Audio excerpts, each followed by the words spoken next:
جناب دونوں ٹیموں سے سوال 5-5 ہوں گے. پہلا سوال کریں گے ملتان والوں سے. بتائیے حضرت امام جعفر صادق رضی اللہ تعالیٰ عنہ نے کن آدمیوں کی صحبت اختیار کرنے سے منع فرمایا؟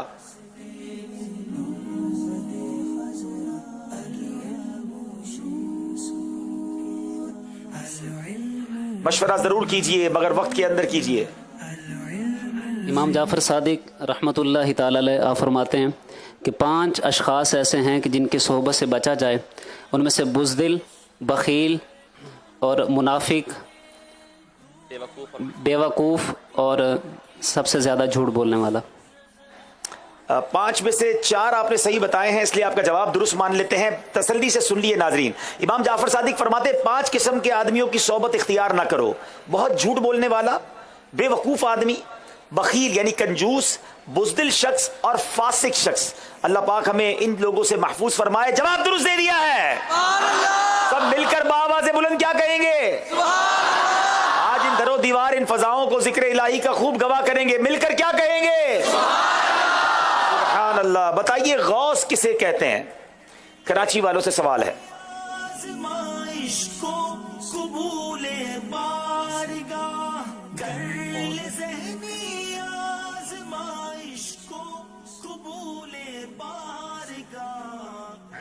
جلدی کیجئے. غوث کا معنی ہے مدد کرنے والا، فریاد رس. اور حضور غوث پاک رحمۃ اللہ تعالی علیہ کیونکہ محتاجوں، درد مندوں اور غریبوں اور فقیروں کی مدد امداد کرتے ہیں تو اس لیے آپ کو غوث اعظم کہتے ہیں. اور جو عقیدت مند بعض لوگ آپ کو پیران پیر دستگیر اور غوث اعظم دستگیر وغیرہ کے ناموں سے بھی جانتے ہیں اور ان کے ساتھ پکارتے ہیں. جواب درست دے دیا ہے. 2 نمبر کراچی والوں نے بھی حاصل کر لیے ہیں. یہاں والے بھی اگر 2 پارٹ میں ہو جائیں، گھر پہ بھی 2 ٹیمیں بنا لیں. دائیں طرف والے ہمارے ملتان والوں کو سپورٹ کریں، ادھر والے کراچی والوں کو سپورٹ کریں اور مل کر انشاءاللہ ان کے درست جواب پر حوصلہ افزائی بھی کریں گے انشاءاللہ. سوال کریں گے ملتان والوں سے. اہل مدینہ میں سب سے پہلے اسلام لانے والے صحابی کون ہیں؟ اہل مدینہ میں سب سے پہلے اسلام لانے والے صحابی کا نام بتائیں.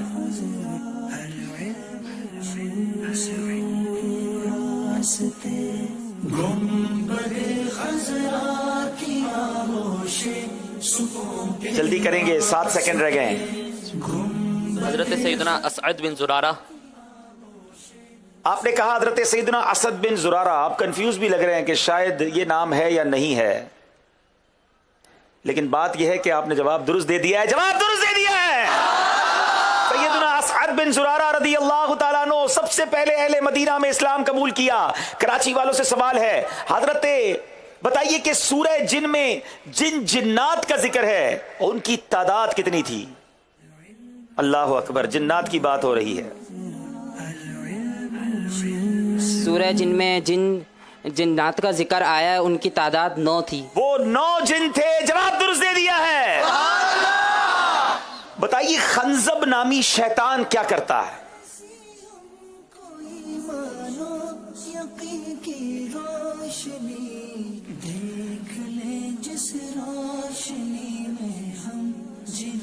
خنزب نامی شیطان پہلی بار نام سنا ہوگا کہیں نہ. خنزب، جی خنزب نامی شیطان کیا کرتا ہے؟ خنزب نبی ایک شیطان ہے جو نمازوں کے اندر وسوسے دلاتا ہے. ایک صحابی رسول کو یوں ہی نمازوں کے اندر وسوسے کی شکایت تھی. انہوں نے نبی کریم صلی اللہ تعالیٰ علیہ وآلہ وسلم کی بارگاہ میں عرض کیا تو نبی کریم صلی اللہ تعالیٰ علیہ وآلہ وسلم نے ارشاد فرمایا کہ جب خنزب نامی شیطان تجھے وسوسے دلائے تو اپنی بائیں طرف جو ہے وہ تھوک دیا کرو. تو آپ فرماتے ہیں میں نے ایسا ہی کیا، اللہ کریم نے مجھے وسوسوں سے نجات دے دی. اس پہ تھتکارنا کا لفظ ہے کہ تھو تھو تھو 3 بار بائیں طرف کر دینا چاہیے. اعوذ باللہ من الشیطان الرجیم پڑھنے کے بارے میں بھی فرمایا گیا. یہ خنزب نام کا جو شیطان ہے یہ نماز میں وسوسے ڈالتا ہے. تو وسوسے آ جائیں تو نماز نہیں چھوڑنی ہے، اپنے خیالات کو مزید فوکس کرنا ہے. جواب درست دے دیا ہے. پردہ کرنے کے 4 دینی فوائد بتائیں. کراچی والوں سے سوال. پردہ جو ہے وہ اللہ تعالیٰ اور اس کے رسول صلی اللہ علیہ وآلہ وسلم کی رضا کا ذریعہ ہے. پردہ ایمان کی علامت، اسلام کا شعار اور مسلمان خواتین کی پہچان ہے. دینی فوائد پوچھے نا. पर्दा जो है वो पर्दा औरत को शैतान के शर से महफूज बना देता है और बापर्दा औरत। जनाब 4 दीनी फवाइद में से 3 आपने बताए हैं, मैं दोबारा दोहरा देता हूं ताकि इस्लामी बहनें जो सुन रही हैं, इस्लामी भाई भी सुन लें। पर्दा अल्लाह ताला और उसके प्यारे हबीब सल्लल्लाहु अलैहि वसल्लम की खुशनुदी हासिल करने का एक जरिया है, नंबर 1।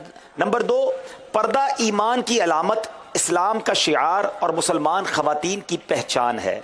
नंबर 3, पर्दा शर्म व हया की अलामत है और हया अल्लाह ताला को बहुत पसंद है। हया अल्लाह को पसंद है, बेहयाई पसंद नहीं है। और नंबर 4, पर्दा औरत को शैतान के शर से महफूज बना देता है। आपका जवाब भी हम दुरुस्त मान रहे हैं, जवाब दुरुस्त दे दिया है। चौथा सवाल मुल्तान वालों से, सूरह मलाइका किस सूरत को कहते हैं और उसकी क्या वजह है?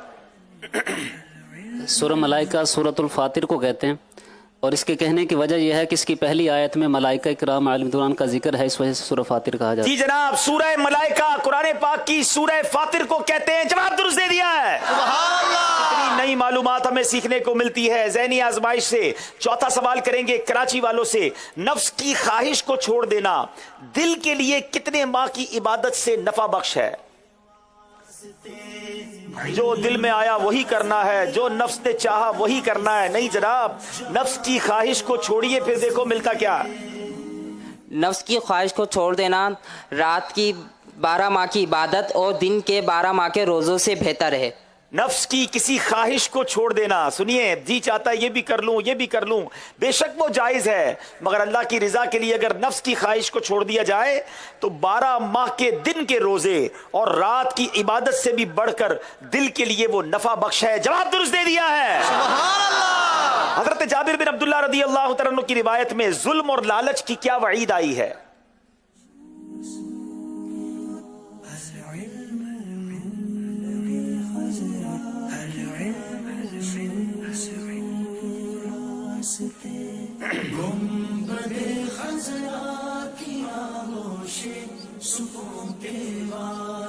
हदीस पाक का मफ़हूम है कि नबी करीम सल्लल्लाहु अलैहि वसल्लम ने इरशाद फरमाया कि तुम जुल्म और शुह यानी नफ्स के बुखल से बचो, क्योंकि जुल्म क़यामत की तारीकियों यानी अंधेरों में से एक अंधेरा है। और नफ्स के बुखल से बचो क्योंकि इसने तुम्हारे से पहली उम्मतों की हलाकत का सबब बना और उनको नाहक काम करने पर इसने उभारा। अल्लाह अकबर। जुल्म और लालच के बारे में नबी पाक फरमाते हैं कि जुल्म करने से डरो क्योंकि जुल्म क़यामत का अंधेरा है, और नफ्स की लालच से बचो क्योंकि शोह, ये नफ्स के लालच को कहते हैं, तुमसे पहली उम्मतों को उसने हलाक कर दिया कि उसी ने उनको नाहक कत्ल करने और हराम काम करने पर उभारा। जवाब बिल्कुल दुरुस्त दे दिया है। बताइए सिद्क की कितनी अक़साम है और सिद्दीक किसे कहते हैं?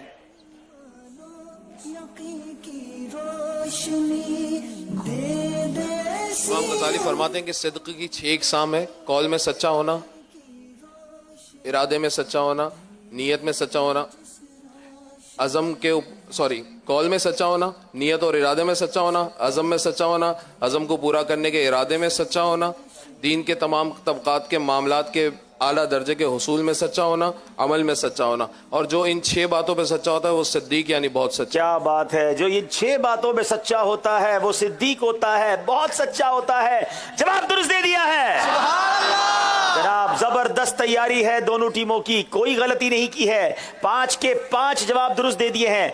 10 बजने में 3 मिनट बाकी हैं, बच्चे रेडी हो जाएं। मगर उससे पहले मैं सैयद यूसुफ शाह साहब की तरफ चलूंगा कि जो नाजरीन से सवाल हमने किया था उसका जवाब भी बता दें और उसकी जल्दी से कुरानदाजी भी कर दें। जी इंशाअल्लाह ज़ोजर हमारे शफीक भाई बाकायदा नाम भी अनाउंस करेंगे, कुरानदाजी भी की जाएगी इंशाअल्लाह। सवाल ये था कि हज़रत दाता गंजबख्श रहमतुल्लाहि ताला अलैह की विलादत किस शहर में हुई? जवाब ये है कि गज़नी अफ़गानिस्तान में, और ये जवाब मौजूद है फैज़ान दाता अली हजवेरी में। बहुत सारे सही जवाब आए, चंद के नाम पढ़ के सुना देता हूँ। मोहम्मद जहांगीर अत्तारी मुल्तान शरीफ, बिनते अब्दुल मजीद कराची, बिनते अब्दुल गफ़ार अत्तारिया बोरेवाल, बिनते मुख्तार अहमद अब्दुर्रहमान हमजा रज़ा अत्तारी, राव अजमल बिनते अब्दुर्रहमान रहीम बख्श अत्तारी, शकील अहमद अत्तारी बिनते समी मोहम्मद तलाल अज़हर अत्तारी गुजरात, उमर अत्तारी रहीम यार खान आलमुद्दीन जड़ावाला, सैयद अम्मान नारोवाल, सलमान अत्तारी नवाब शाह, मुआविया रज़ा बिनते गुलबहार अत्तारिया बिनते शब्बीर, बिलाल कमर आरिफ वाला, मोहम्मद अमजद अत्तारी बिनते अली कराची, हमजा बदीन सिंध, नगीना अत्तारिया शाहदातपुर, बिनते इकबाल अत्तारिया चकवाल। इन्होंने सही जवाब दिया। अब इंशाअल्लाह चलते हैं सैयद साहब की तरफ, और सैयद साहब अपने मुबारक हाथों से इंशाअल्लाह कुरानदाजी करें। अभी इंशाअल्लाह इन इस्लामी भाइयों के दरमियान जो है वो कुरान दाजी का सिलसिला होगा। आज जिनका नाम निकला है बिलाल कमर आरिफ वाला, बिलाल कमर आरिफ वाला, इनका जो है वो आज नाम निकला है। इंशाल्लाह इन तक इनके तहफ़ पहुंचाए जाएंगे। चले ऐसा करें, 2 और नाम भी निकाल ले जल्दी से। सुभान अल्लाह, माशाअल्लाह। आज 3 नाम की कुरानदाजी हो जाए। दूसरा नाम जो निकला है वो है राव जमील, राव अजमल पाक पतन शरीफ, माशाअल्लाह। राव अजमल पाक पतन शरीफ। पाक और पतन भी तीसरा जा रहा है, जल्दी से तीसरा जो नाम निकला है बिनते इकबाल तारिया चकवाल। चलें जनाब। ये 3 नाम निकले हैं।